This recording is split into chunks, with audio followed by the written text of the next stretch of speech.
থেকে রিজওয়ান বলছি। এই ভিডিওটিতে আমরা দেখব যে মাইক্রোসফট ওয়ার্ডের খুবই ইউজফুল একটি ফিচার্স আছে, সেটি হচ্ছে এন্ডনোট। এটি ব্যবহার করে কিভাবে খুব কুইকলি রেফারেন্সিং করা যায়।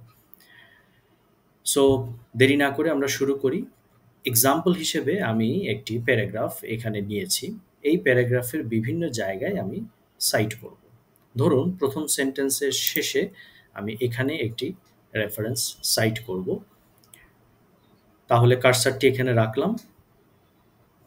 তারপর আমি পাবমেড সার্চে চলে যাই।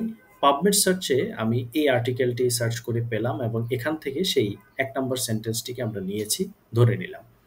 পাবমেডে একটি খুব ইউজফুল ফিচার্স আছে, সেটি হচ্ছে সাইট ফিচার। এটিতে ক্লিক করলে আপনি এই আর্টিকেলটি কিভাবে ভ্যানকুভার স্টাইলে রেফারেন্স করতে হয় সেটা অটোমেটিক্যালি তৈরি করা থাকে। আপনি জাস্ট কপি বাটনে ক্লিক করলে কপি হয়ে যাবে। তারপর ওয়ার্ড ডকুমেন্টে চলে যাই। কার্সারটি ঠিক জায়গায় রাখা আছে কিনা দেখে নিলাম। তারপর উপরে হোম ট্যাবের পাশে একটু ডান দিকে আসতে থাকলে আমরা রেফারেন্স বাটনটি পাব। এখানে ক্লিক করলে দেখুন বাম দিকে ইনসার্ট এন্ডনোট নামে একটি বাটন আছে।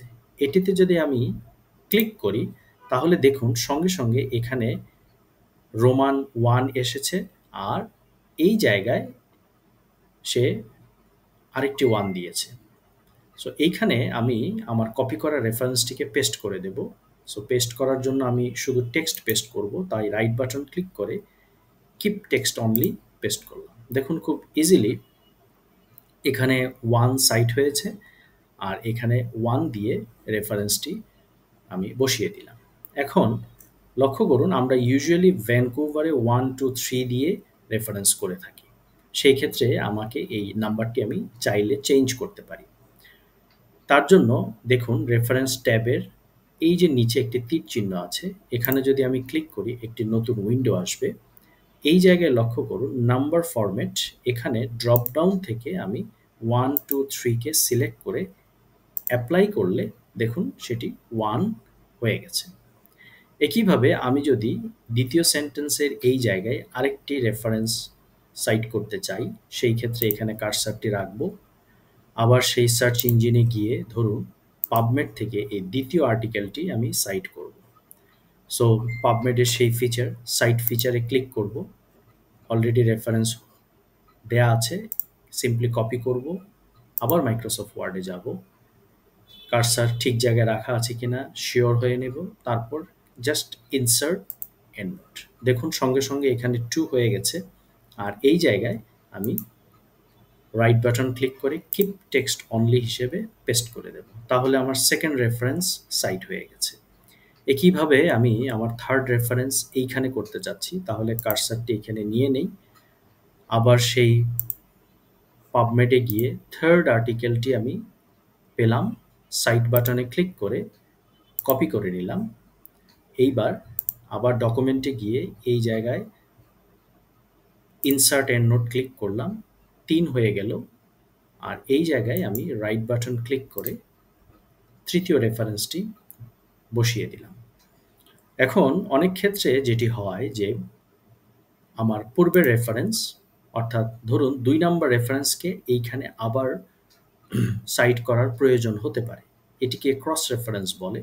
আমি যদি এখন এইখানে ইনসার্ট এন্ডনোট ক্লিক করি তাহলে সিস্টেম 4 জেনারেট করবে, কিন্তু আমি তো 4 চাচ্ছি না, আমি এখানে 2 চাচ্ছি। এই ধরনের ক্রস রেফারেন্সের ক্ষেত্রে ইনসার্ট এন্ডনোটে ক্লিক না করে আমি এই যে দেখুন ক্রস রেফারেন্স বাটনটিতে ক্লিক করব। ক্লিক করলাম। আইডিয়ালি এখানে রেফারেন্স লিস্টটি পেয়ে যাবেন। যদি আপনি এই লিস্ট না পান তাহলে বাঁদিকের এই ড্রপ ডাউন থেকে আপনি এন্ডনোট যখন সিলেক্ট করবেন এই লিস্টটি আসবে। আপনাদের কম্পিউটারে অনেক সময় এই অপশনটি সিলেক্ট করা থাকতে পারে, অথবা ফুটনোট সিলেক্ট করা থাকতে পারে। সেই ক্ষেত্রে আপনি এই লিস্টটিকে দেখতে পাবেন না। সেই জন্য আপনি ড্রপ ডাউন থেকে নিশ্চিত হবেন যে এন্ডনোটটি সিলেক্ট করা আছে কিনা।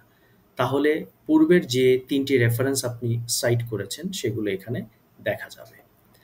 আপনি 2 নাম্বার রেফারেন্সকে ক্রস রেফ করতে চাচ্ছেন, তাহলে 2 নাম্বারকে সিলেক্ট করব। এইবার আরেকটি গুরুত্বপূর্ণ বিষয় হচ্ছে ডান দিকে ড্রপ ডাউন থেকে অবশ্যই আপনি এই অপশনটিকে সিলেক্ট করবেন।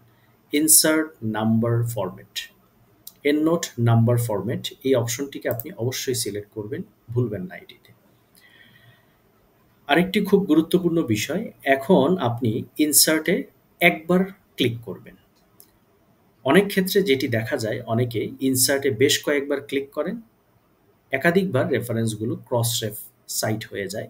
এই জন্য এখানে জাস্ট আপনি একবার ক্লিক করবেন। যখনই আপনি একবার ক্লিক করবেন এখানে ক্লোজ কথাটি চলে আসবে। তার মানে আপনার ক্রস রেফারেন্স হয়ে গেছে। আর ক্লিক করবেন না ইনসার্টে, জাস্ট সিম্পলি ক্লোজ করে দিলে আপনি দেখবেন এখানে আপনার ক্রস রেফারেন্স হয়ে গেছে। এইভাবে আপনি মাইক্রোসফট ওয়ার্ডের এই এন্ড নোট ফিচারকে ব্যবহার করে খুব কুইকলি রেফারেন্স সাইট করতে পারবেন এবং ক্রস রেফ করতে পারবেন। এডিশনালি কিছু হ্যান্ডি ফিচার আছে, লক্ষ্য করুন। আপনি যদি এই স্পেসিফিক রেফারেন্সের উপরে আপনার কার্সার রাখেন, সেই ক্ষেত্রে কোন আর্টিকেলটি আপনি সাইট করেছেন এটি পপ আপ হবে। আমি যদি ২ নম্বরের উপর রাখি, দেখুন এটি পপ আপ হবে। সো এইভাবে আপনি আইডেন্টিফাই করতে পারবেন কোন রেফারেন্স আপনি কোথায় দিয়েছেন। আরেকটি ফিচার হচ্ছে, ধরুন অনেক সময় আপনার ডকুমেন্ট যখন বড় হয়, এই রেফারেন্সটি সবসময় ডকুমেন্টের একদম শেষে ক্রিয়েট হয়।